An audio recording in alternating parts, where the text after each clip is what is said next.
जय जिनेन्द्र। आत्मा चैनल देख रहे सभी दर्शकों का स्वागत है। मैं हूं नलिनी। आगम ज्ञाता आगम पुरुष उपाध्याय प्रवर हिमाचल केसरी परम पूज्य श्री जितेंद्र मुनि जी महाराज साहब जी के सुशिष्य मधुर वक्ता श्री प्रभास मुनि जी महाराज साहब जी से आज रूबरू होने जा रहे हैं। आज महाराज साहब जी से बातचीत करेंगे संथारा क्या है और ये क्यों किया जाता है। मध्य वना महाराज साहब। महाराज साहब, मेरा सबसे पहला प्रश्न यही रहेगा कि संथारा क्या है। संथारा एक वह भावनात्मक दशा का नाम है जब मृत्यु सन्निकट दिखाई देती है और देह यात्रा, संयम यात्रा चलाने के लिए जो आहार, पानी इत्यादि ग्रहण किया जा रहा था, और जब लगता है कि देह अब त्यागना ही पड़ेगा, देह में अब सार नहीं बल्कि ये निस्सार होता जा रहा है। लिखने वाले ने लिखा है, जब कश्ती साबत सालम थी, साहिल की तमन्ना किसको थी। अब ऐसी शिकस्ता कश्ती में साहिल की तमन्ना कौन करे। अर्थात जब लगा कि ये कश्ती जिसमें कई छिद्र हो गए, अब इसकी मरम्मत, इसकी देख रेख, इसमें समय व्यर्थ गंवाने की अपेक्षा अब नौका बदलनी चाहिए। और उस दृष्टिकोण को ध्यान में रखते हुए इस देह रूपी नौका का बहुत लाभ उठाया इस मोक्ष मार्ग को तय करने के लिए।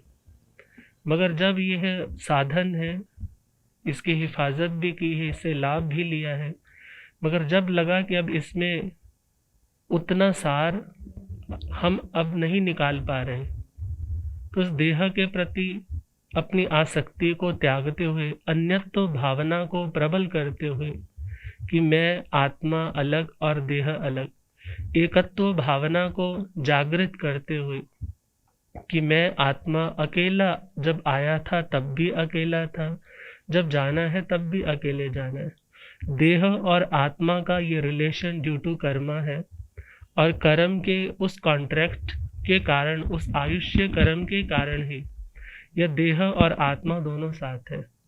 मगर आत्मा का लक्ष्य तो देह से मुक्त होकर के सदा सर्वदा के लिए आत्म स्वरूप तक पहुंचना है।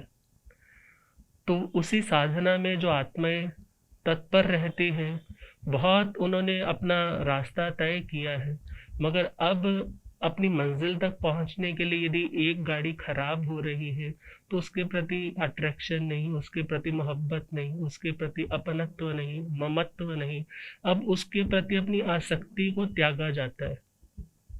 और एक विजेता की तरह ये संथारा किसी भय के कारण, किसी आवेश के कारण कोई आत्महत्या की प्रक्रिया नहीं है। क्योंकि आत्महत्या या तो व्यक्ति आवेश में करता है, भय के कारण करता है, अवसाद के कारण करता है, कोई रास्ता दिखाई नहीं देता इसलिए करता है। मगर यह संथारा वो जागृत आत्मा करता है जिसका अब किसी से कोई लेना देना नहीं, किसी के प्रति भी किसी प्रकार का मन में मालिन्य भाव नहीं। यदि कभी किसी का बुरा किया उससे भी क्षमा याचना, और जिसका मेरे से बुरा हुआ उसको क्षमा याचना के भावों से न्यूट्रलाइज करना। और यदि किसी ने मेरा बुरा किया, जानने में अनजाने में मैंने कभी गांठ बांधी हो, तो उन गांठों को खोलने का, अपनी ज़िंदगी को उन पूर्व में बीती हुई उन सब घटनाओं को रिकॉल करने का ये समय है कि अपनी सारी बैंक की जैसे शीट्स को कहते हैं ना, अब नील कर दो, अब खाली क्लीन कर दो। तो इसमें उसकी तैयारी की जाती है कि कोई ऐसा बोझ मेरे मन के ऊपर ना रहे। और लिखा जाता है, जाए दुनिया से जब हंसते हुए जाना तब, खुश मिजाज रहना, ओ तन में होवे तकलीफ, रहे मन में रिलीफ, खुश मिजाज रहना।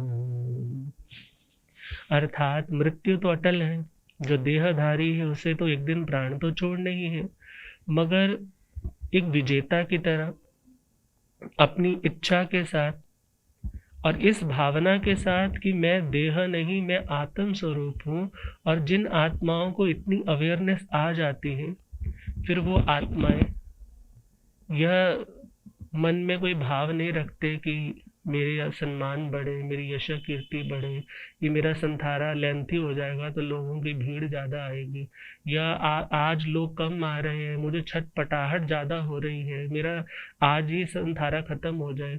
अर्थात ना जिंदगी को बढ़ाने की इच्छा है, ना मृत्यु की कोई कामना है, मात्र कि मैं अमर स्वरूप आत्मा हूँ, मैं शाश्वत आत्मा हूँ। कर्मों के बंधनों से मुक्त होने के लिए मैंने जो ये संयम की यात्रा में कदम रखा था, और उस यात्रा में देह मेरा एक सहयोगी रहा, मगर अब इससे लाभ कम और इससे दोषों का आगमन ज़्यादा हो सकता है, इसलिए रही हुई उस आसक्ति को त्यागा जाता है और बड़े भावों के साथ एक विजेता की तरह मौत को ललकार करके एक बहुत आत्मार्थी और एक बहुत सहनशीलता के साथ, शूरवीरता के साथ, कषायों के आवेगों से ऊपर उठते हुए, ना क्रोध, ना मान, ना माया और ना लोभ, ऐसे उच्चतम भावों के साथ आगे बढ़ते हुए बढ़ा जाता है।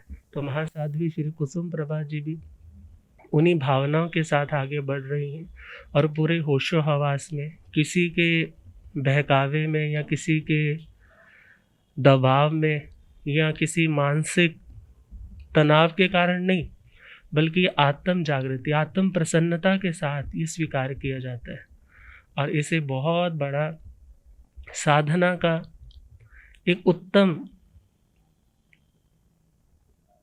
उत्कर्ष कहा जा सकता है कि जिनकी ज़िंदगी में संथारा आता है उनकी आत्माएं वास्तव में बहुत श्रेष्ठ है।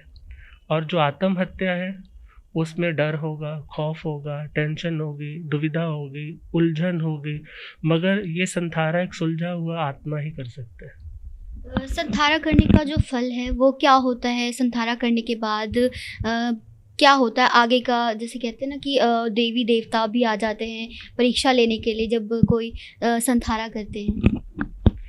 देखिए, देवी देवता आते हैं, उनकी अपनी दुनिया है, मनुष्यों का अपना संसार है, मगर भगवान तो कहते हैं यदि वो आए भी तो ये कामना नहीं करनी कि मुझे देवलोक मिले। आत्मा का लक्ष्य है कि मेरे कर्म कटे, मुझे अगले भव में भी धर्म मिले, मुझे अगले जन्म में भी वो साधन मिले जिनसे मैं अपनी आत्मा को और शुद्ध करते करते परम विशुद्ध उस स्थान तक पहुंच सकूं। जैसा कि आपने सुना प्रभास मुनि जी महाराज साहब जी के विचार संथारा के बारे में। अगर आपके भी कोई ऐसे डाउट्स हैं तो आप हमें कमेंट करके ज़रूर बताइए, हम पूरी कोशिश करेंगे कि आपके डाउट्स हम क्लियर करें। और ऐसे ही देखते रहिए आत्मा चैनल। कैमरा पर्सन जसविंदर के साथ नलिनी।